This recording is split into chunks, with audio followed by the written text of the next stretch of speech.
What I know for certain is that where there is darkness, there too can be light. It has taken professionals like therapists, mentors, and coaches, along with wise loved ones, to help me realize this. I want to call out now that if you're planning on this self-development adventure to be a solo one, stop now. You can't do this without the guidance and support of others. I'll share more about what this looks like, so keep reading. I don't profess that my personal examples will be ones that will hit close to home for you. I certainly hope that they do. As an insurance policy, though, I wanted this book to be one where you can find someone to relate to. Therefore, you will not only read about my personal experiences, but that of others. Many of the stories come from people I've interviewed on my podcast show. My promise to you as the author of this book is that you will get at least 3 things in the pages to follow: relatability, inspiration, and tactics. I will give you all of me. And now, I invite you to give to yourself. You deserve what lies ahead. 1. Those darn self-limiting beliefs. Self-limiting beliefs. They creep into our lives, hop into the driver's seat, and sometimes accelerate at full speed. The formal definition of a self-limiting belief is preventing the development or expression of the self. I have spent the past 33 months, and counting, studying self-limiting beliefs by interviewing entrepreneurs, leaders, and influencers from all over the world on my podcast, the Born Unbreakable podcast show. I will get into more details about why and how I started my brand and podcast show a little later in the book. A quick mention about podcasts in case you are unfamiliar.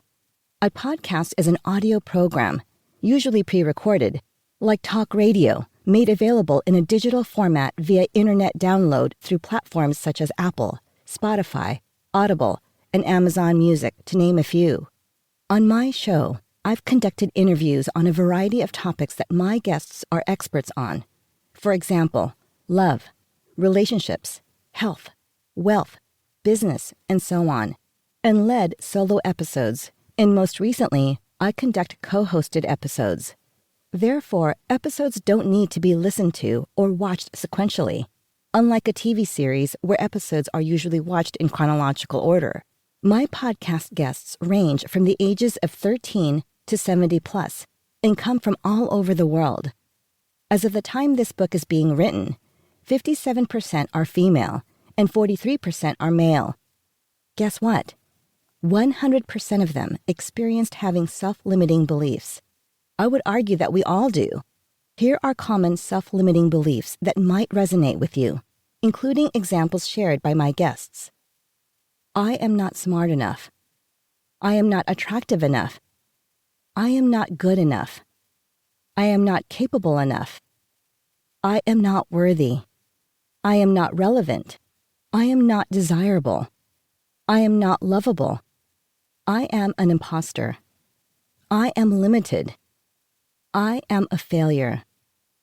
Do any of these statements sound familiar? All these limiting thoughts have cycled through my mind at one point or another. One limiting belief that has rung true for me throughout my life is, I am not worthy. I grew up in Fremont, California, nestled south of San Francisco and north of San Jose. It is a large city with a population of nearly 250,000 people. I was the younger sibling. I have a sister who is 9 years older than me. I was raised in a Catholic family in both the Filipino and Hawaiian cultures. My father was an immigrant from the Philippines.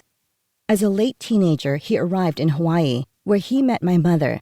He served in the U.S. Army, as did most of the men in my family.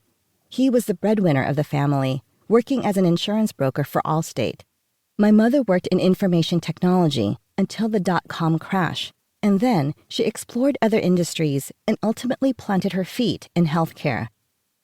The principles my father instilled in me before he passed away from a stroke when I was 9 years old were the importance of academics, working hard, having faith, living in gratitude, and being obedient.